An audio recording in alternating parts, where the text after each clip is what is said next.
Would you walk through a door that opened by itself? Daniel froze. Nunnu didn't. What they discovered changed everything. Morning sunlight streams through the windows of the quiet home.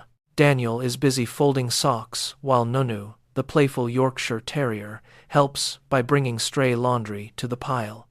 Everything feels calm and perfect. But just when Daniel thinks the mystery of the house is over, a long, rhythmic creak vibrates through the hallway. At the end of the corridor, the old wooden door swings open an inch. No one touched it. No wind blew. No sound echoed. Daniel freezes, his hands still holding a sweater. Nunnu drops his sock, his ears pricking up toward the darkness beyond the door. Something is very wrong. Before the door moved, peace seemed to have finally returned to the home. Daniel finished the laundry and took a moment to pat the small basket where their friend, the tiny mouse, was resting. The little mouse peeked out, whiskers twitching with a satisfied squeak. It was a moment of pure domestic bliss. However, that silence is now shattered by a slow, deliberate creak. The hallway door inches wider, revealing more of the shadows within.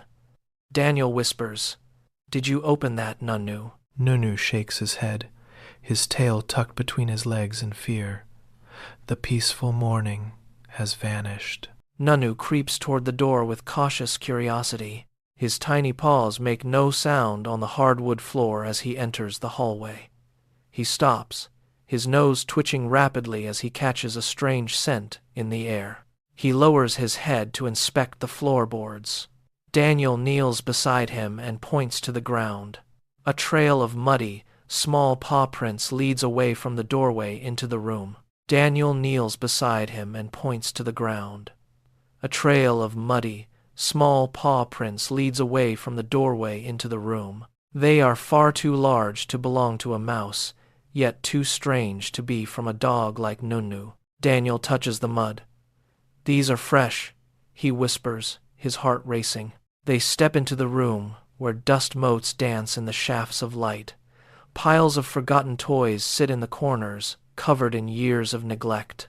Nunnu approaches a large wooden chest in the center of the room. Suddenly, he lets out a sharp, warning bark that echoes off the walls.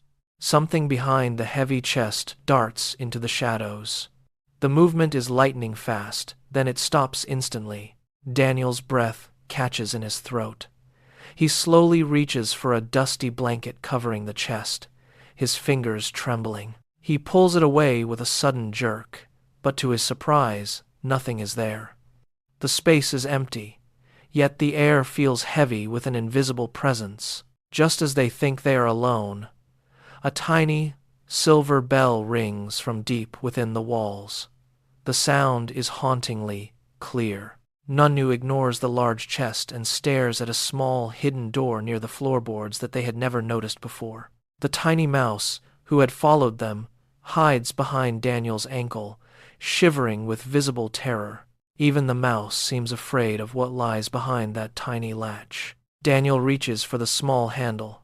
Nunnu places a protective paw on Daniel's shoe, his wide eyes pleading with his master to be careful. Daniel turns the handle.